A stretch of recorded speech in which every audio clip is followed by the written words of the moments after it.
பல கோடி ரூபாய் மதிப்புள்ள வைரையா. எங்க இருப்பாங்க? நானே நீதி நேர்மை நியாயம் உள்ளம் கருணன்னு வாழ்ந்து நிற்கிறேன் சார். காந்தி கையில கத்தி கொடுக்குறேன்றீங்க, புத்தர் கையில புல்லட் கொடுக்குறேன்றீங்க. இந்த சினிமாக்காரங்க வருவாங்க பாரு, ஆக்டிங் கால் ஷீட் கொடுப்பாங்க பாரு, சினிமா நடக்கிறது 2 மணி நேரம் 3 மணி நேரம் கால் ஷீட் கொடுப்பாங்க பாரு. அதே தான் நம்ம முதலமைச்சர் வருவார், ஆக்ஷன் கேமரா டேக், அப்புறம் 2 மணி நேரத்துக்கு முன்னாடி கட் கேமரான்னு சொல்லுவாங்க, வீட்டுக்கு போயிடுவார். இடையில எழுதி கொடுப்பாங்க, அதை ஏதோ படிச்சுட்டு போயிடுவார். அவருக்கு என்னன்னு தெரியல, மற்றவங்களுக்கு தெரியாது. இதுதான் நடக்குது. நாடகம் தினம் நாடகம் நடக்குது, தினம் நாடகம் நடக்குது. இதை நீங்கள் புரிந்து கொள்ள வேண்டும். தமிழ்நாட்டில் நல்ல ஆட்சியே இல்லை. இன்னும் சொல்ல போனா ஆட்சி கிடையாது, நிர்வாகம் கிடையாது, விளம்பரம் தான் இருக்குது, அறிவிப்புகள் தான் இருக்குது. இன்னைக்கு காலையில் ஒரு அறிவிப்பு, சென்னையில் ஒரு அறிவிப்பு, உங்க பணம் மக்கள் பணம் கோடி கணக்கான ரூபாய் செலவு பண்ணி ஒரு விழா நடத்துறாங்க. அந்த விழாவுக்கு பேர் என்னன்னா தமிழ்நாட்டில் கல்வி சிறந்த மாநிலம். என்ன பேருப்பா? பேரை விட நுழைய கல்வியில் சிறந்தது தமிழ்நாடு. என்னையா சிறந்தது? என்னையா சிறந்தது தமிழ்நாடு? என்ன கல்வியில சிறந்து போச்சு தமிழ்நாடு? கல்வித்துறை மிக மோசமான துறையா இருக்குது. என்கிட்ட ஒரு விவாதம் பண்ணுங்க, மேடையை போடுங்க, நான் வரேன். இந்த மாவட்டத்தில் தான் கல்வி அமைச்சர் இருக்கிறாரு. என்ன கல்வியில சிறந்தது? இவங்க மாணவர்களுக்கு 1000 ரூபாய் கொடுக்க போறாங்களாம். இது என்ன புதிய திட்டமா? இதுக்கு ஒரு விழா? இருக்கிறதுலே மிக மோசமான கல்வித்துறை தமிழ்நாட்டில் தான் இருக்கு. இதுக்கு என்னால புள்ளி விவரங்களோட சொல்ல முடியும். இன்னைக்கு ஒரு உதாரணம் எடுத்துக்கங்க, பள்ளி கல்வி எடுத்துக்கங்க. பள்ளி கல்வித்துறையில் தமிழ்நாட்டில் 4000 பள்ளிக்கூடத்தில் ஒரே ஒரு ஆசிரியர் தான் இருக்கிறாங்க. அதாவது தொடக்க பள்ளியில் 1ஆவதுல இருந்து 5ஆவது வரைக்கும் 4000 பள்ளிக்கூடத்தில் ஒரு ஆசிரியர். 1ஆவதுக்கு ஒரு ஆசிரியர், ஒரே ஆசிரியர் தான் 1ஆவது கற்றுக் கொடுப்பாரு, 2ஆவது கற்றுக் கொடுப்பாரு, 3ஆவது கற்றுக் கொடுப்பாரு, 4ஆவது 5ஆவது. இப்படி 4000 அரசு பள்ளிக்கூடம் இருக்கு. இதை விட ஒரு மோசமான மாநிலம் எங்கேயாவது இருக்குமா? ஒரு வாத்தியார் 5 வகுப்புகளுக்கு எப்படி கற்றுக் கொடுக்க முடியும்? இதை விட மோசம். தமிழ்நாட்டில் பள்ளி கல்வித்துறையில் 1 லட்சம் வகுப்பறையில் ஒரு வாத்தியார் கூட கிடையாது, ஒரு ஆசிரியர் கூட கிடையாது. 1 லட்சம் வகுப்பறைகள் கிளாஸ்ல, 1 லட்சம் கிளாஸ்ல ஒரே ஒரு ஆசிரியர் கூட கிடையாது. இதுதான் லட்சணம், கேடு கட்ட லட்சணம் திமுக ஆட்சியில் நடக்குது. அதாவது இன்னைக்கு எப்படி இருக்குன்னா, தமிழ்நாட்டில் அரசு பள்ளிக்கூடங்கள் 37,500 அரசு பள்ளிக்கூடங்கள் இருக்கிறது. அதுல 52 லட்சம் மாணவர்கள் படிக்கிறாங்க. தனியார் பள்ளிக்கூடத்தில் எவ்வளவு தெரியுமா இருக்கு? வெறும் 12,500. ஆனால் அதுல 65 லட்சம் மாணவர்கள் படிக்கிறாங்க. எப்படி இருக்கணும் தமிழ்நாடு? இவங்க ஆட்சியில் 1967 ஆட்சி வர்றப்போ தமிழ்நாட்டில் 99.9% மாணவர்கள் அரசு பள்ளிக்கூடத்தில் படிச்சாங்க. 99.9% of the students of Tamil Nadu were studying in government schools. எப்போ? 1967 ஆட்சிக்கு வரப்போ. ஆனா இன்னைக்கு சிந்தித்து பாருங்க, 37,500 அரசு பள்ளிக்கூடங்கள்ல வெறும் 52 லட்சம் பிள்ளைங்க தான் படிக்கிறாங்க. ஆனா சாதாரண 12,500 தனியார் பள்ளிக்கூடத்தில் 65 லட்சம் பிள்ளைங்க படிக்கிறாங்க. அப்போ இது என்ன கல்வித்துறை? என்னையா கல்வித்துறை? இதுல கேடு கட்ட தனமா நடந்துட்டு இருக்குது. இது யாரையா ஏமாத்துறீங்க? இதுல ஒரு தேர்தல் வாக்குறுதி வேற. ஸ்டாலின் அவர்கள் தேர்தலுக்கு முன்பு நாங்கள் ஆட்சிக்கு வந்தவுடன் கல்வித்துறைக்கு 3 மடங்கு அதிக நிதியை ஒதுக்குவோம். ஒதுக்குனீங்களாயா? இந்த கேள்வி வேற யாரும் கேட்க மாட்டாங்க தமிழ்நாட்டில். இந்த அன்புமணி தவிர வேற யாருக்கும் இந்த கேள்வி கேட்க கூட தெரியாது. வாக்குறுதி வச்சிருக்கிறோம், நீங்க கொடுத்த வாக்குறுதி வச்சிருக்கிறோம், ஒரு புத்தகமும் போட்டு வச்சிருக்கிறோம். யாரையும் ஏமாற்ற முடியாது. எடப்பாடி பழனிசாமி அவர்கள் ஆட்சி காலத்தில் கடைசி ஆண்டு 2020-21 கல்வி நிதி ஆண்டுல கல்வித்துறைக்கு ஒதுக்கீடு 34,000 கோடி.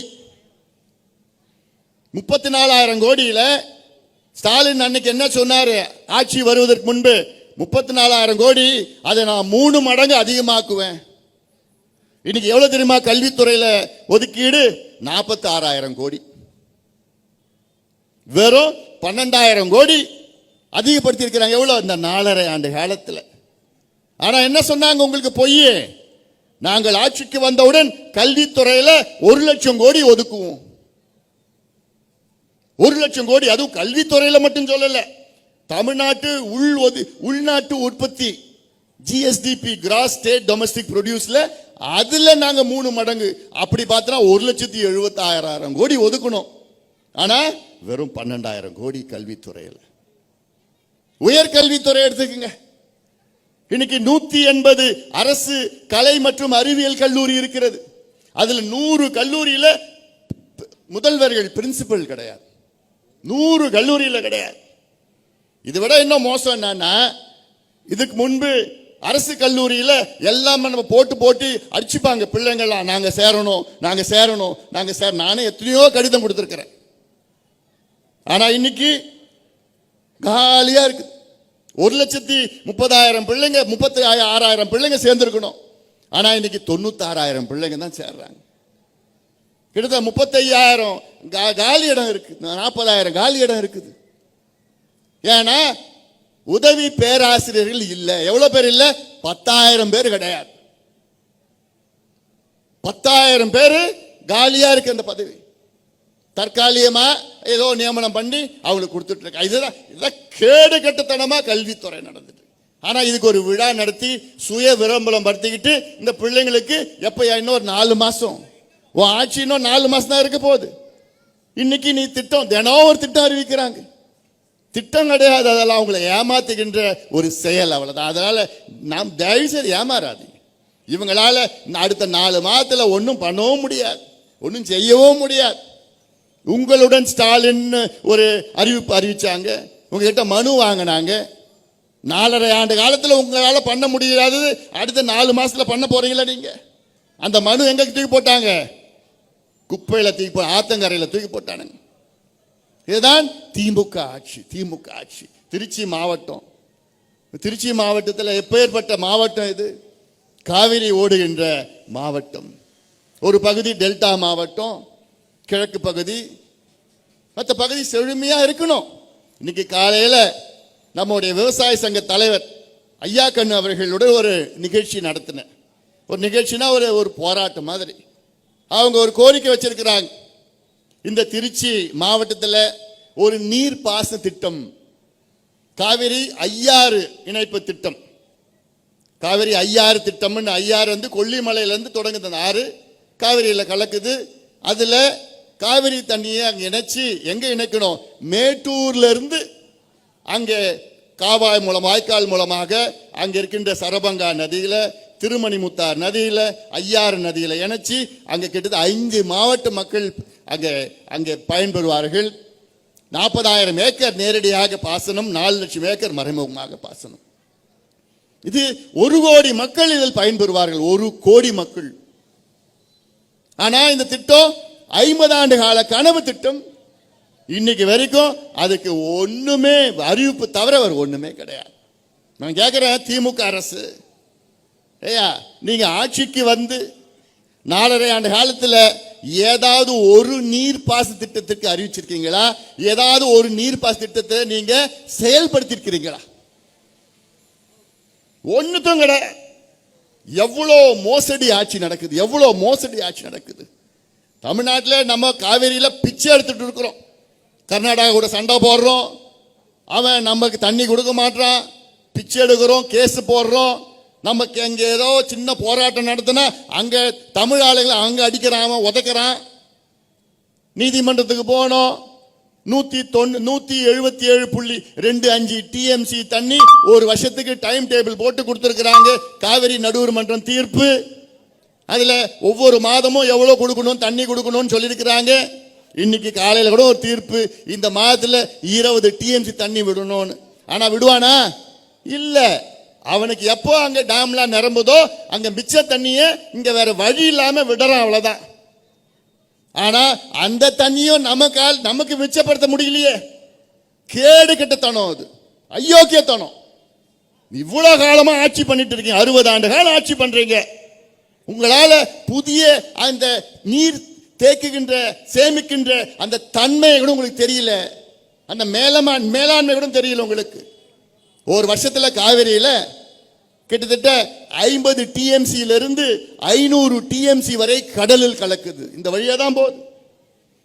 முக்கோம்புக்கு முன்னாடி அங்க கொள்ளிடம் அந்த பக்கம் பிரியுது, இந்த பக்கம் காவிரி வருது, அங்க கல்லணையில போய் எல்லாம் சேருது, அங்க 5ஆ பிரியுது காவிரி. அதை சேமிக்க முடியல. அந்த வர தண்ணிய என்ன செஞ்சிருக்கணும்? நீர் பாச திட்டங்களுக்கு அறிவிச்சிருக்கணும். என்ன திட்டம் கேட்டோம் நாங்க உங்ககிட்ட? காவிரி குண்டார் திட்டம். அது எவ்வளவு காலமா கோரிக்கை. ஏன் நீங்க உங்க ஆட்சியில முன்னாள் அமைச்சர் பேராசிரியர் அன்பழகன் திமுக ஆட்சியில 2008 அறிவிச்சார்ல திட்டத்தை, அதை நீங்க என்ன பண்ணிருக்கணும்? இப்ப உங்க ஆட்சி நடக்குது இல்ல, நீங்க அறிவிச்ச திட்டம் தானே அது, அதை நிறைவேற்றி இருக்கணுமா? அதுக்கு நிதி ஒதுக்கீடு செஞ்சிருக்கணுமா? அண்ணா திமுக காலத்துல நீங்க அறிவிச்சீங்க, அவ்வளவுதான் 2008. ஆனா 2011 வரைக்கும் ஆட்சியில இருந்தீங்க, ஒரு துரும்ப கூட நீங்க கிள்ளி போடல. அதுல அண்ணா திமுக ஆட்சியில அதுக்கு அடிக்கல் நாட்டினாங்க. கடைசி காலத்துல 13,000 கோடி அறிவிச்சாங்க. சரி, நீ வந்த மறுபடியும் நீங்க அறிவிச்ச திட்டம் தானே அது, எவ்வளவு நீ நிதி ஒதுக்கீடு கொடுத்தது வரைக்கும் அந்த திட்டத்துக்கு? 13,000 கோடியில் எவ்வளோ? வெறும் 250 கோடி. அந்த திட்டம் 262 கிலோமீட்டர் நீங்க வாய்க்கால் மூலமாக, மிக சிறந்த திட்டம் யாது காவிரி குண்டார் திட்டம். காவிரியில தண்ணி வீணா போற, அதுல ஒரு 8 இருந்து 10 டிஎம்சி தண்ணி, அதை எடுத்து கரூர்ல அங்க தொடங்கி திருச்சி மாவட்டம், சிவகங்கை மாவட்டம், புதுக்கோட்டை மாவட்டம், மதுரை மாவட்டம், அங்க விருதுநகர்ல குண்டாறு போகுது. 3 ஆறுகளை கடந்து, வைகை ஆற்றை கடந்து குண்டார்ல இணைச்சா கிட்டத்தட்ட 6 மாவட்டம் வளம் பெறும், செழுமையா இருக்கும். குடிநீர் பிரச்சனை தீரும், விவசாயம் பெருகும். இதை கூட செய்ய துப்பு இல்லாத ஒரு அரசியா? துப்பு கிடையாதுயா. நீ எல்லாம் எதுக்கு அவனுக்கு ஆட்சி? எதுக்கு நீ முதலமைச்சரா? எதுக்கு உங்க அமைச்சர்கள்? இதான் எங்களுக்கு வேணும். உன்னுடைய டூப்ளிகேட் திட்டம், போலி திட்டம்லாம் வேணாயா? நீ கொடுக்குற 1000 ரூபாய் வேணாயா? நீ ஏமாத்துற கொடுத்த இன்னமும் 1000 ரூபாய் கொடுத்துட்டா தமிழ்நாடு வளர்ச்சி பெறுமா? பெண்கள் பத்திரமா இருப்பாங்களா? இந்த திட்டத்தை போடுயா. கர்நாடகா அறிவிச்சிருக்கிறான் பார், அவங்கிட்ட போய் பாடம் கத்துக்கோ. போன வாரம் கர்நாடகாவில் upper Krishna irrigation project, upper Krishna irrigation project பாசன திட்டம் எவ்வளவு தெரியுமா ஒதுக்கீடு செஞ்சிருக்கிறாங்க? 70,000 கோடி.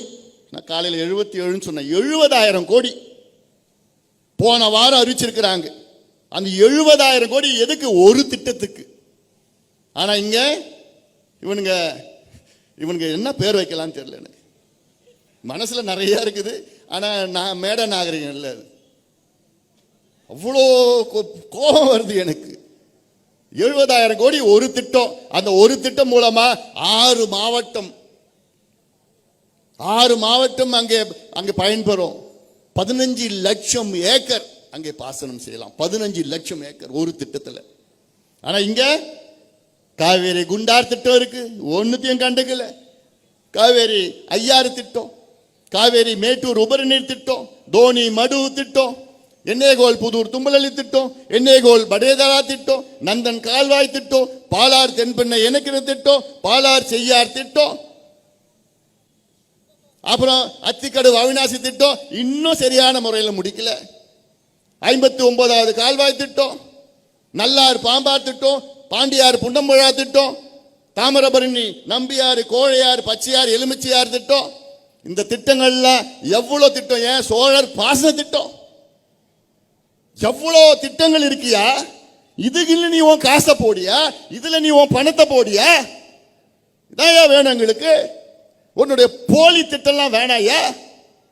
1000 ரூபாய் காலையில பெண்களுக்கு கொடுத்தினா அன்னைக்கு சாயங்காலம் எங்க போகுது அந்த 1000 ரூபாய்? டாஸ்மார்க் கடைக்கு போகுது. வீட்டுக்காரனோ பிள்ளையோ பிடிங்க எடுத்துன்னு போய் குடிச்சிட்டு வந்துடுறாங்க, முடிஞ்சு போச்சு. ஆனா 1000 ரூபாய் கொடுத்தேன், 1000 ரூபாய் கொடுத்தேன். 1000 ரூபாய் யாரையா வேணும்? இந்த பிள்ளைங்களை படிக்க வை, படிச்ச பிள்ளைங்களுக்கு வேலையை அனுப்பு, சுயமரியாதையோட நாங்க வாழணும்யா. உன் பிச்சை வேணாயா எங்களுக்கு? இதான் ஏன் நிர்வாகம்? ஏன் நிர்வாகம்? ஏன் நாங்க கேட்கிறோம்? கேடுகிட்ட ஒரு ஆட்சி நடக்குது, கேடுகட்ட ஆட்சி நடக்குது. இதெல்லாம் நீங்கள் சிந்தியுங்கள். போன வாரம் நான் டெல்டா பகுதிக்கு போயிட்டு வந்தேன். தஞ்சாவூர், திருவாரூர், நாகை, மயிலாடுதுறை. வயிறு எரிஞ்சு வந்தேன் நான். அவ்வளோ மோசமா இருக்குது டெல்டா பகுதி. திருச்சியிலையும் கொஞ்சம் கிழக்கு பகுதி டெல்டால தான் வருது. ஆனா அவ்வளோ மோசமா விவசாயிகள் பாவப்பட்ட மக்களாக இருக்கின்றார்கள். நமக்கு உணவளிக்கின்ற விவசாயிகள் என்னுடைய கடவுளா நான் பார்க்கிறேன். என்னோட கடவுள் விவசாயிகள், எனக்கு சோறு போற கடவுள். ஆனா இன்னைக்கு அவங்க முதுகெலும்பை உடைச்சி நாசப்படுத்தி விவசாயிகள் பிச்சை எடுக்கின்ற நிலைமைக்கு திமுக கொண்டு வந்துட்டானுங்க. அவங்களுக்கு அதை எதை பத்தியும் கவலை இல்லை. கொள்ளடிக்கணும், கொள்ளையோ கொள்ளடிக்கணும். ஏன் மண்ணை கொள்ளடிச்சானுங்க, மலையை கொள்ளடிச்சானுங்க, கிரனைட்டை கொள்ளடிச்சானுங்க, தாது மண்ணில் கொள்ளடிச்சானுங்க. இப்ப அதுக்கு மேல ஒரு படி கிட்னியை கொள்ளடிக்கிறானுங்க. இங்கதான் இந்த நாமக்கல், திருச்செங்கோடு பகுதியெல்லாம் பாவம் அங்க நெசவு பண்ணிட்டு இருக்கிறாங்க. இந்த ஃபேக்டரியில வேலை செய்யறாங்க தொழிலாளர். அவங்கள கூட்டும் போய் உனக்கு 2 லட்சம் கொடுக்குறேன், 4 லட்சம் கொடுக்குறேன், உன் கிட்னி ஒண்ணு கொடு. அதை கண்டுபிடிச்சு யாருன்னு கண்டுபிடிச்சாங்க. யாருன்னா திமுக சார்ந்தவர்கள் தான். அதுக்கு பிறகு சென்னை உயர்நீதிமன்றம் மதுரை கிளை ஒரு தீர்ப்பு வழங்குகிறது. என்ன தீர்ப்பு? தென்மண்டல புலன் விசாரணை காவல்துறை இந்த வழக்கை எடுத்து நடத்தணும்னு. யாரு? உயர்நீதிமன்றம் ஒரு தீர்ப்பு. High court of Madras Madurai branch. என்னன்னு? தென்மண்டல புலன் விசாரணை காவல்துறை இது விசாரணை பண்ணுங்க. இதுக்கு திமுக அரசு எங்க போயிருக்காங்க? உச்ச நீதிமன்றத்துக்கு மேல்முறையீடு. மானங்கட்ட அரசியா நீங்களா? மானங்கட்டவங்களா நீங்களா? உனக்கு உண்மையிலே யாரு தப்பு பண்ணிருக்கிறா, யாரு குற்றம் பண்ணிருக்கிறா, அவங்கள பிடிச்சி தண்டனை கொடுக்கணும். ஆனா நீ என்ன பண்ற? காப்பாத்துறதுக்கு செஞ்சவனை காப்பாத்துறது நீ எங்க போற? உச்ச நீதிமன்றம் மேல்முறையீடு பண்ற நீ. இதுதான் திமுக ஆட்சியினுடைய லட்சணம். மானங்கட்ட ஆட்சி, அதெல்லாம் கேடுகட்ட ஆட்சி. இந்த ஆட்சிக்கு முற்றுப்புள்ளி வையுங்கள், முற்றுப்புள்ளி வைங்க தமிழக மக்களே. அதனால்தான் நான் ஒரு ஊரா போய் சொல்லிட்டு வரேன். நான் ஒவ்வொரு துறையும் மோசமான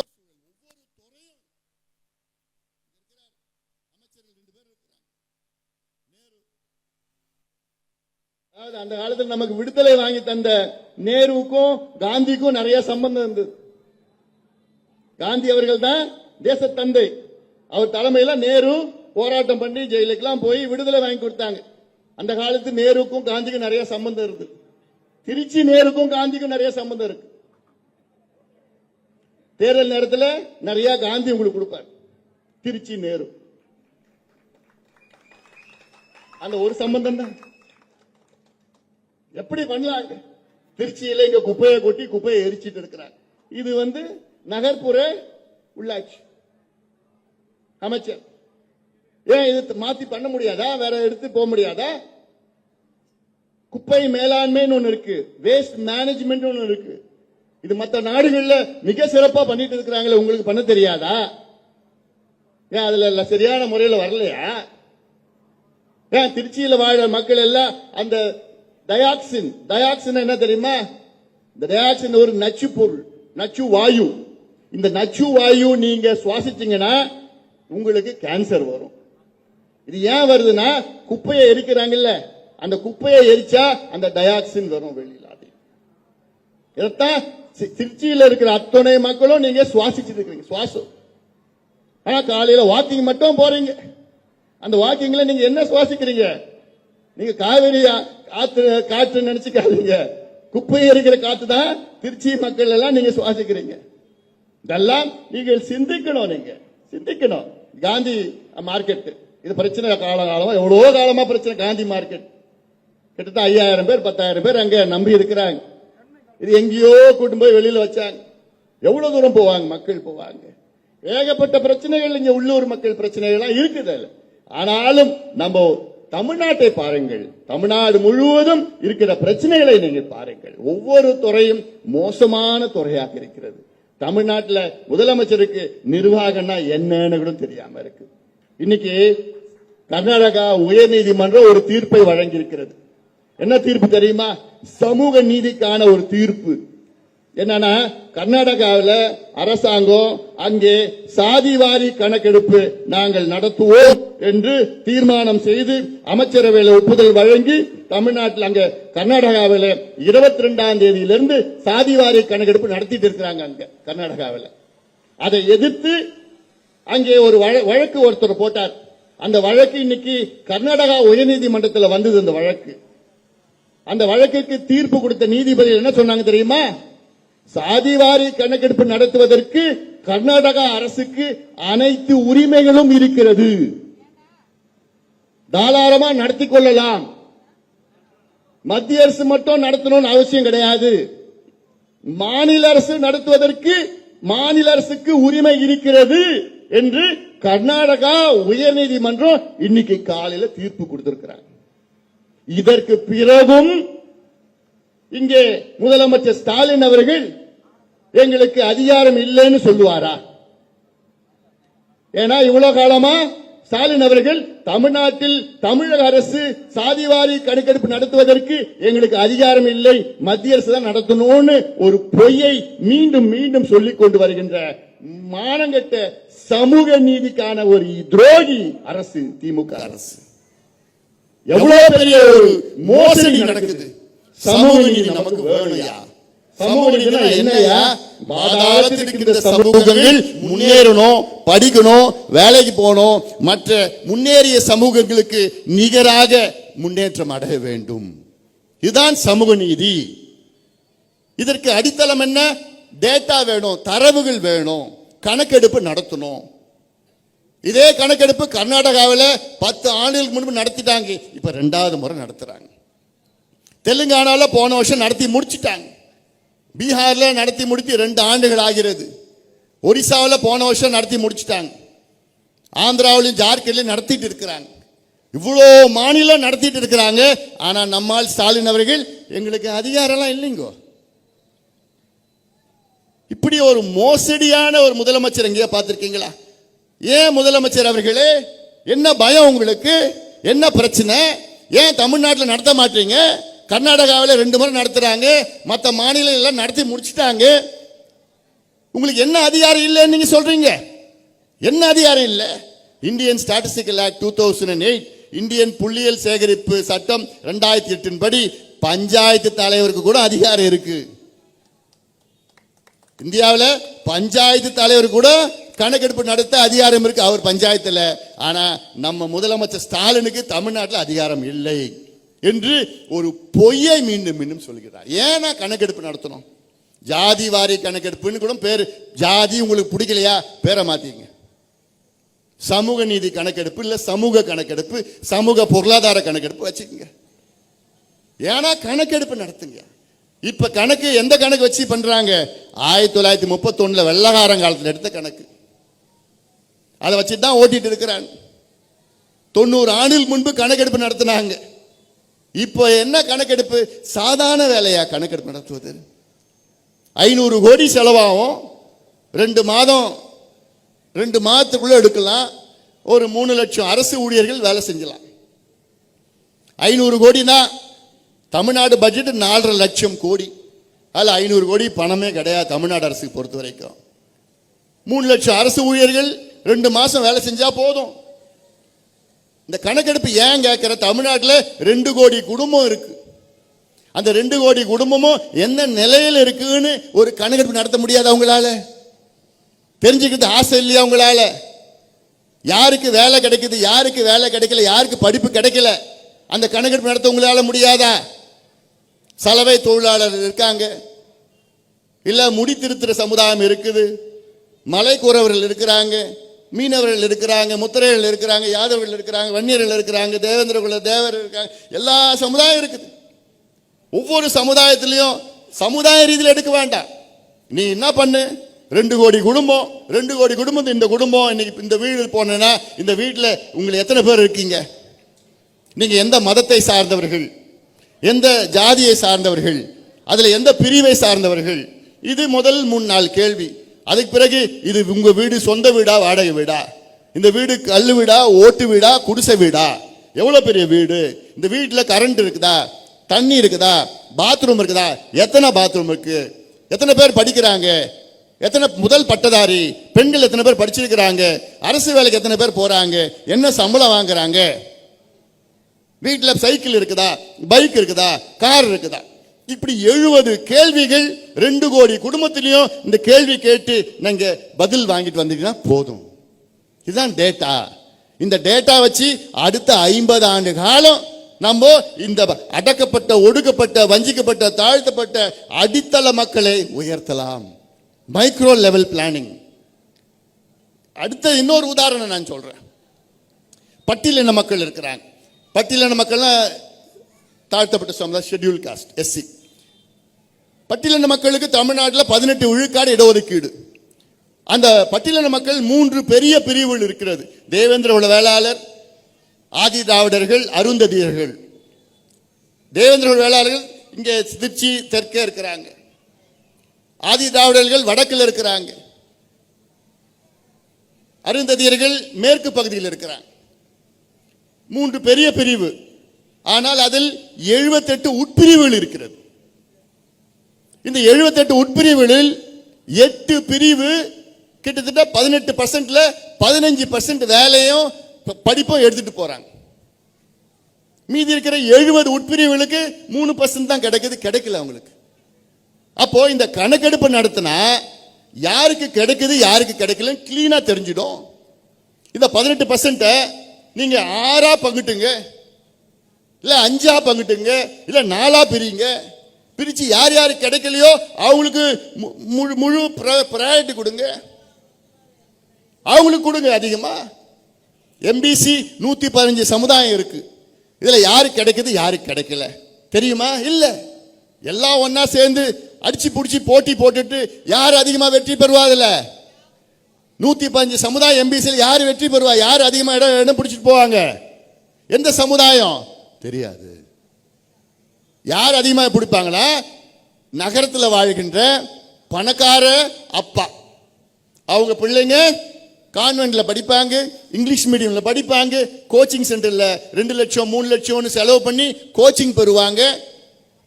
இல்ல வேலைக்கு அங்க சென்னையிலயோ ராஜஸ்தான் கோட்டாவிலயோ டெல்லியில போய் 5 லட்சம் 10 லட்சம் கொடுத்து அங்க பயிற்சி பண்ணுவாங்க. கிராமத்தில் குப்பை சுப்பை முனியம்மாவுடைய பசங்க கவர்மெண்ட் ஸ்கூல்ல படிச்சாங்கன்னா ஒண்ணுமே போட்டி போட முடியாது. ஆனா 2 பேரும் ஒரே சமுதாயம், 2 பேரும் ஒரே சமுதாயம். ஆனா யாருக்கு கிடைக்கும் வேலை? டவுன்ல படிக்கிற பணக்கார பிள்ளைக்கு தான் வேலை கிடைக்கும். டவுன்ல படிக்கிற பணக்கார பிள்ளைக்கு தான் எம்பிபிஎஸ்ஓ எல்லாம் கிடைக்க போகுது. இது எப்படி தெரியும் உங்களுக்கு? கணக்கெடுப்பு நடத்தணும். இதான் சமூக நீதி. இதான் நாங்க கேட்கிறோம். கணக்கெடுப்பு இதுக்காக தான் நடத்த சொல்றோம். ஆனா ஸ்டாலினுக்கு நடுங்குது. கணக்கெடுப்புனால பயம் ஸ்டாலின் பயம். என்னையா பயம் உங்களுக்கு? என்னையா பயம்? எதுக்கு சொல்ற? அதிகாரம் இல்லைன்னு. அதிகாரம் வைத்துக் கொண்டு அதிகாரம் இல்லை என்று சொல்பவர்கள் என்னை பொறுத்த வரைக்கும் கோழைகள். அதிகாரம் இல்லை என்றாலும் எனக்கு அதிகாரம் இருக்கிறது அப்படின்னு சொல்றவங்க தான் வீரர்கள்.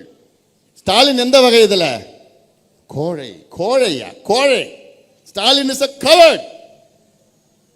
ஸ்டாலின் அவர்கள் சமூக நீதியின் விரோதி மட்டுமல்ல, சமூக நீதியின் துரோகி. எவ்வளவு பெரிய துரோகம் தமிழ்நாட்டுக்கு செஞ்சிட்டு இருக்கிறார் தெரியல. இது எல்லா சமுதாய பிரச்சனைகள், ஏதோ ஒரு ஜாதி பிரச்சனை கிடையாது. எல்லா சமுதாயத்திற்கும் துரோகம் செய்து கொண்டிருக்கின்றார் ஸ்டாலின் அவர்கள். நீங்கள் புரிந்து கொள்ள வேண்டும். இது ஏதோ வன்னியர் பிரச்சனை, இது முத்திரையர் பிரச்சனை, இது தேவர் பிரச்சனை, அதெல்லாம் கிடையாது. எல்லா சமுதாயத்தினுடைய பிரச்சனை. பட்டியலின மக்கள், பழங்குடி மக்கள், சிறுபான்மையர் மக்கள், எல்லா மக்களுடைய பிரச்சனை எழுது. இதை தமிழக மக்கள் நீங்கள் புரிந்து கொள்ள வேண்டும். இதை மூடி மறைக்கிறதுக்கு தான் தினம் ஷோ காமிச்சிட்டு இருக்கிறார். தினம் ஷோ. ஆக்ஷன் கேமரா டேக், 2 மணி நேரம் கழிச்சு கட் கேமரா, அவ்வளோதான், வீட்டுக்கு போயிடுவார். அடுத்த நாள் காலைல வருவார், ஒரு நடக்கும். ஆனால் தமிழ்நாட்டில் ஊடக நண்பர்கள் மட்டும் திமுகவுக்கு ஆதரவு கொடுக்கலன்னு வச்சுங்க, ஒரு நாள் கூட திமுக அரசு இருக்காது. சரிதானே? தமிழ்நாட்டில் ஊடக நண்பர்கள் தான் திமுகவை தூக்கி பிடிச்சி, அரசாங்கத்தை தூக்கி பிடிச்சி வச்சிருக்கிறாங்க. அவங்க மட்டும் இல்ல, மோசம்னு ஒரு வார்த்தை ஒரு சொன்னா முடிஞ்சு போச்சு. டெபாசிட் வாங்காதியா திமுக, ஒரு தொகுதியிலும் தமிழ்நாடு டெபாசிட் வாங்காது. அவ்வளோ மக்கள் கோபத்தில் இருக்கிறாங்க, அவ்வளோ துரோகம் தமிழக மக்களுக்கு செஞ்சுட்டு இருக்கிறாங்க. விவசாயிகள்லாம் கொந்தளிப்பா இருக்கிறாங்க, பெண்கள்லாம் கதறிட்டு இருக்கிறாங்க. இளைஞர்களுக்கு 1,30,00,000 இளைஞர்களுக்கு வேலை இல்லை. நெசவாளர்கள் போய் பார்த்துட்டு வரேன், பாவப்பட்ட மக்களா இருக்கிறாங்க நெசவாளர்கள். மீனவர் நான் பார்த்துட்டு வரேன், கரையோரத்தில் பார்த்தா பாவமா இருக்கிற மக்கள், பாவப்பட்ட மக்கள். என்னையா பண்ணிட்டு இருக்கிற 4.5 ஆண்டு காலம்? எதுக்கே அவனுக்கு ஆட்சி? முடியலன்னா போ, என் முடியல சொல்லிட்டு போ, சொல்லிட்டு போ. அவ்வளோ கொள்ளையடிச்சுட்டு கொள்ளிடம் ஆறு ஓடு, காவிரி ஆறு ஓடுது. நாங்கள் என்னையா கேட்டோம்? கொள்ளிடத்துல தடுப்பணை கட்டியா? கொள்ளும் இடம், எவ்வளோ தண்ணி வந்தா கொள்ளும் இடம் தான் கொள்ளிடம். அவ்வளோ பெரிய ஆறு, அதில் ஒரு 10 தடுப்பணை கட்டியா? நாங்க கேட்டது. அதுக்கு போராட்டம், எத்தனை போராட்டம் செஞ்ச. நாங்களாம் கட்ட மாட்டோம். யார் சொல்றது? ஸ்டாலின் அவர். நாங்க கட்டினா, தடுப்பணை கட்டினா அதுல மணல் கொள்ளை எடுக்க முடியாது. படுபாவிங்களா, மணல் கொள்ளை எடுக்கிறதுக்காக வாழ்ந்த விவசாயிகளுடைய விவசாயத்தை நாசம் பண்ணிட்டு இருக்கீங்க. கொள்ளிடத்துல இன்னைக்கு கிட்டத்தட்ட 12 மணல் குவாரிகள் இருக்கு. 14 இருக்கு. 4 கிலோமீட்டர் ஒரு மணல் குவாரி, 4 கிலோமீட்டர் ஒரு மணல் குவாரி. இந்த மணல்ல எவ்வளவு தெரியுமா அரசுக்கு வருமானம் வந்தது? 2023-24 நிதியாண்டுல தமிழ்நாடு மொத்தம் 26 குவாரிகள், 26 மணல் குவாரியில் மொத்தம் அதிகாரப்பூர்வமான வருமானம் தமிழ்நாடு அரசுக்கு எவ்வளவு தெரியுமா வந்தது? 22 கோடி. 22 கோடி, வெறும் 22 கோடி. ஒரு வருஷம் முழுவதும் தமிழ்நாட்டில் 26 குவாரியில மணல் எடுத்த கணக்கு 22 கோடியாம். ஆடா பாவிங்களா, உங்களுக்கே அடுக்காதையா? அது என்ன கணக்கு தெரியுமா? மொத்தத்தில் அந்த ஒரு வருஷத்துல 9,500 யூனிட் மணல் எடுத்தாங்களாம் ஒரு வருஷத்துல. அப்ப என்ன தெரியுமா கணக்கு வருது? ஒரு குவாரியில ஒரு நாளைக்கு 3 லாரி போதாம். எவ்வளவு? ஒரு குவாரியில ஒரு நாளைக்கு 3 லாரி. அப்படியா? ஒரு நிமிஷத்துல 3 லாரி. ஒரு நிமிஷத்துல அப்படி கொட்டும். பொக்கல கொண்ட கொட்டு, இந்த கொட்டு, அப்படி கொட்டு. இதான் கிலோமீட்டர் கணக்கில் நிக்குது. 10 கிலோமீட்டர் நிக்குது ஒவ்வொரு நாளும். அவ்வளோ மோசடி. 40,000 கோடி ஒரு வருஷத்துக்கும் கொள்ளடிச்சிட்டு இருக்கிற திமுக கணக்கு 22 கோடி. டாஸ்மார்க்ல என்போர்ஸ்மெண்ட் டைரக்டர் இடி ஒரு ரேட் பண்ணாங்க. அதுல 1000 கோடி. டாஸ்மார்க்ல இந்த போக்குவரத்துல டிரான்ஸ்போர்ட்ல ஊழல் 1000 கோடி ஊழல். சும்மா லேசா கீறி பார்த்தாங்க, லேசா கீறினாங்க 1000 கோடி. உடனே அரசு எங்க போயிடுச்சு? தமிழ்நாடு அரசு உச்ச நீதிமன்றம். அன்னை உச்ச நீதிமன்றம் அங்க ஸ்டே கொடுத்திருக்கிறாங்க. எதுக்கு ஸ்டே கொடுத்தாங்க தெரியல. இதுதான் நடந்து கொண்டிருக்கிறது. எல்லா துறைகளும் கொள்ளையோ கொள்ளையடித்துக் கொண்டிருக்கின்ற தமிழக அரசை அகற்றுவோம், திமுகவை அகற்றுவோம். அகற்றுகின்ற காலம் நேரம் வந்துவிட்டது. அதற்கு தயாராகுங்கள், தயாராகுங்கள், தயாராகுங்கள். மோசடி ஆட்சியை தூக்கி எறியுங்கள், ஊழல் ஆட்சியை தூக்கி எறியுங்கள். இதோ ஒரு புத்தகத்தை நான் போட்டிருக்கிறேன், விடியல் எங்கேன்னு ஒரு புத்தகம். விடியல் எங்கேன்னு புத்தகம். இதுல என்னன்னா, போன மாசம் வெளியிட்ட அந்த புத்தகத்தை நீங்க படிங்க, ஆன்லைன்ல இருக்கு. இதுல திமுக உங்களுக்கு தமிழக மக்களுக்கு 505 வாக்குறுதிகளை கொடுத்தார்கள் தேர்தலுக்கு முன்பு. அதுல வெறும் 66 வாக்குறுதிகளை நிறைவேற்றிருக்கின்றார்கள். வெறும் 66. ஆக மொத்தம் பார்த்தீங்கன்னா மொத்தம் 13% வாக்குறுதிகளை மட்டும்தான் நிறைவேற்றிருக்கிறாங்க. வெறும் 13%. 13%னா எவ்வளோ? பாஸ் மார்க் எக்ஸாம்ல எவ்வளோ பாஸ் மார்க்? 35. ஆனா திமுக எவ்வளவு மார்க் எடுத்திருக்கு? வெறும் 13 எடுத்திருக்கு. 13 மார்க் எடுத்து திமுக ஃபெயில் ஆயிடுச்சு. திமுக ஃபெயில் ஆயிடுச்சு. ஃபெயிலான அரசு மறுபடியும் ஆட்சிக்கு வர முடியுமா? போ, கிளம்பு, வீட்டுக்கு போ, வீட்டுக்கு போ. நீ ஃபெயில் ஆயிட்டயா? நீ ஆட்சி செய்யறதுக்கு உனக்கு தகுதி கிடையாது, உனக்கு திறமை கிடையாது, தகுதி கிடையாது, எதுவும் தெரியாது. அதனால்தான் வெறும் 13 மார்க் எடுத்திருக்கு திமுக. இது சும்மா நான் சொல்லல, புத்தகத்தில் இருக்கு, தெளிவா இருக்கு. இதுல ஒரு பாலம், உடஞ்சி போன பாலம் கவர்ல போட்டிருக்க படம். இங்க கொள்ளிடத்துல கொஞ்ச நாளுக்கு முன்னாடி உடஞ்சி போச்சு ஒரு பாலம், 7 கோடியில கட்டி உடஞ்சி போச்சு இல்ல. அதே போல ஒரு பாலம் தண்டராம்பட்டில் திருவண்ணாமலையில நம்முடைய எத்துராஜுலு வஜ்ரவேலு என்கின்ற ஏவா வேலு கட்டின பாலம். அது திருவண்ணாமலையில் 16 கோடியில கட்டினார் 3 மாசம். ஆக இந்த பாலம் போன்றுதான் திமுக. தரமற்ற பாலம், தரமற்ற திமுக, தரமற்ற அரசு, தகுதியற்ற அரசு திமுக அரசு. இதை அகற்றுங்கள், தூக்கி எறியுங்கள். ஒரு புரட்சி நடக்கணும். இந்த புரட்சினா இப்ப சமீபத்தில் நேபாள் நாட்டில் நடந்தது பார்த்தீங்களா? 2 வாரத்துக்கு முன்பு நேபாளில் ஒரு புரட்சி, ஆட்சி மாற்றம் நடந்தது. ஆனால் செய்த விதம் தவறு, வன்முறையில் ஈடுபட்டாங்க, தவறு. ஆனால் செய்கின்ற காலம், ஏன்னா நேபாள் அரசு ஊழல் செய்கின்ற அரசா இருந்தது. அங்க எல்லாமே ஜெனரேஷன் ஜி, இவங்க தான் எல்லாம் ஒன்னா சேர்ந்து எங்களுக்கு ஆட்சி மாற்றம் வேண்டும் என்று உங்களை போன்ற என் தம்பிகளும் என் தங்கைகளும் அங்கே நேபாளிலே ஆட்சி மாற்றம். உங்களால் தமிழ்நாட்டில் செய்ய முடியாதா? செய்ய முடியும். கடந்த ஆண்டு பங்களாதேஷில் நடந்தது இதே ஜென் ஜி. அங்கே ஒரு போராட்டம் பண்ணாங்க, ஆர்ப்பாட்டம் பண்ணாங்க, அங்கேயும் வன்முறை நடந்தது. ஆனால் அங்கே ஆட்சி மாற்றம் நடந்தது. 2 ஆண்டுகளுக்கு முன்பு இலங்கையிலே ஒரு ஆட்சி மாற்றம் நடந்தது. இதே இளைஞர்கள் அங்கே ஆட்சி மாற்றம் செய்தார்கள்.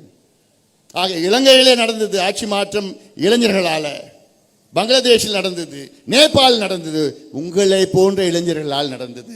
உங்களால் செய்ய முடியாதா? நிச்சயமா செய்ய முடியும். நீங்கள் மனது வைத்தீர்கள் என்றால் தமிழ்நாட்டிலே ஒரு ஆட்சி மாற்றம் வர வேண்டும். இந்த ஊழல் ஆட்சி, தகுதியற்ற ஆட்சி, திறமையற்ற ஆட்சி, மக்கள் விரோத ஆட்சி, பெண்களுக்கு எதிரான ஆட்சியை. பெண்கள்லாம் எனக்கு முன்னாடியே ஒரு தங்கச்சி பேசினாங்க பாரு. என்னன்னு, எங்களுக்கெல்லாம் பயமா இருக்குது, வெளியில போறதுக்கு, ரோடுக்கு போறதுக்கு பயமா இருக்குது, படிக்க போறதுக்கு பயமா இருக்கு, வேலைக்கு போறதுக்கு பயமா இருக்கு, காலேஜுக்கு போறதுக்கு பயமா இருக்கு. பயம். 4 வயசு குழந்தையும் விட்டு வைக்கல, 80 வயசு பாட்டியும் விட்டு வைக்கல. 80 வயசு பாட்டியும் விட்டு வைக்கல. ஏன்? போதையில் இருக்கிறான். குடிக்கிறது மட்டும் இல்ல, அது குடிக்கு மேல கஞ்சா, அந்த பவுடர், ஊசி பவுடர், மாத்திரை, என்னென்ன கிடைக்குது எல்லாம் போட்டுக்கிட்டு மிருகமா மாறிடுறான். மிருகமா மாறினானா அவனே யாருன்னு தெரியாது, அவனுக்கு தெரியல. இதுதான் தமிழ்நாட்டினுடைய அன்றாட நிலை, அன்றாட நிலை. இது கேடுகட்ட ஆட்சியா. காவல்துறை தகுதியான திறமையான காவல்துறை, தமிழ்நாடு காவல்துறை, ஆனால் அவங்களுக்கு சுதந்திரம் இல்லை. அப்படி கஞ்சா விற்கிறவன் யாராவது பிடிச்சாங்கன்னா, போதை மாத்திரை விற்கிறவன் பிடிச்சாங்கன்னா உடனே திமுககாரன் ஃபோன் பண்ணிடுறான். ஐயோ நம்ம ஆளையா விட்டுடுயா. போலீஸுக்கு என்ன பண்ணுவான், அப்புறம் டிரான்ஸ்ஃபர் பண்ணி விட்டுடுவாங்க. நமக்கு எதுக்கியா பிரச்சனை? விற்கிறதும் திமுககாரங்க தான், எல்லாத்தையும் விற்கிறதும் திமுககாரன் தான், நாசம் பண்ணிட்டு இருக்கிறாங்க. அதனால இதையெல்லாம் நீங்கள் ஒரு முடிவு கட்ட வேண்டும். அதற்கு நீங்கள் தயாராக வாருங்கள். பெண்களே, தாய்மார்கள், பெற்றோர்கள், இளைஞர்கள், விவசாய பெருமக்கள், அரசு ஊழியர்களே, வரிஞ்சு கட்டிட்டு கடந்த தேர்தலில் போய் விடுவிடா பிரச்சாரம் பண்ணீங்கல்ல அரசு ஊழியர்கள், விடுவிடா போய் திமுக தான் வரணும், திமுக தான் வரணும் பிரச்சாரம் பண்ணீங்க. பட்ட நாமம் போட்டார் ஸ்டாலின், பட்ட நாமம். நீங்க கேட்டது என்ன? பழைய ஓய்வூதியத்தை கேட்டீங்க. என்னை பொறுத்த வரைக்கும் இது சாதாரண ஒரு பிரச்சனை. சாதாரண பிரச்சனை நான் ஏன் சொல்றேன்னா, இந்தியாவில் 7 மாநிலங்களில் அந்த பழைய ஓய்வூதியத்தை அவர்கள் கொடுத்திருக்கின்றார்கள் அவருடைய அரசு ஊழியர்களுக்கு.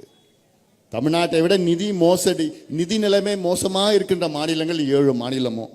அவங்களே பழைய ஓய்வூதியத்தை கொடுத்திருக்கிறாங்க. உங்களால் கொடுக்க முடியாதா? ஆனால் மனசு இல்லை அவருக்கு. மனசு மட்டும் இல்லை, தெரியல, அடிப்படையில் தெரியல. தெரியாதவங்கெல்லாம் போய் நீங்கள் ஆட்சியில் வச்சிருக்கீங்களே, திறமை இல்லாதவர்கள்லாம் ஆட்சியில் வச்சிருக்கீங்களே, தகுதி இல்லாதவர்கள்லாம் ஆட்சியில் வச்சிருக்கீங்களே.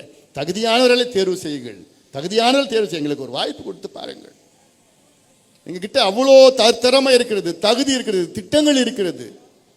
திமுகலாம் அடுத்த தேர்தலை சிந்திப்பார்கள், நாங்களாம் அடுத்த தலைமுறையை சிந்திப்போம். அடுத்த தலைமுறை எப்படி இருக்கணும், எப்படி முன்னேறணும், அதான் எங்களுடைய உணர்வுயா. எங்களுக்கு தேர்தல்லாம் பெருசு கிடையாது. எப்படியாவது தமிழ்நாட்டை காப்பாற்றணும், இளைஞர்களை காப்பாற்றணும், இளைஞரை நல்வழிப்படுத்தணும், சுயமரியாதையுடன் வாழணும், மான மரியாதையுடன் வாழணும். இன்னைக்கு அடிமைகளாக வாழ்ந்து கொண்டிருக்கின்றார்கள் தமிழக மக்கள், அடிமைகளாக இருக்கின்றார்கள். அதையெல்லாம் ஒரு மாற்றி அமைக்க ஒரு வாய்ப்பு உங்கள் கையில் இருக்கிறது. இன்னைக்கு ஒரு முடிவு நீங்கள் எடுங்கள். யார் ஆட்சி செய்ய வேண்டும் என்பதை விட யார் ஆட்சி செய்யக்கூடாது, யார் வர வேண்டும் என்பதை விட யார் வரக்கூடாதுன்னு முடிவு இன்னைக்கு பண்ணுங்க. யார் வரக்கூடாது? யார் வரக்கூடாது? திமுக வரக்கூடாது, திமுக வரக்கூடாது. அந்த முடிவு இன்னைக்கு எடுங்க. கிளாசிஃபைட் ஆட்ஸ், டிஸ்ப்ளே ஆட்ஸ், சிறிய விளம்பரம் முதல் பெரிய விளம்பரம் வரை அனைத்து கடைகளிலும் வீடுகளிலும் இலவசமாக டிஸ்ட்ரிபியூஷன் செய்து தரப்படும். சென்னை எக்ஸ்பிரஸ் நியூஸ் பேப்பரில் always your neighbourhood news paper.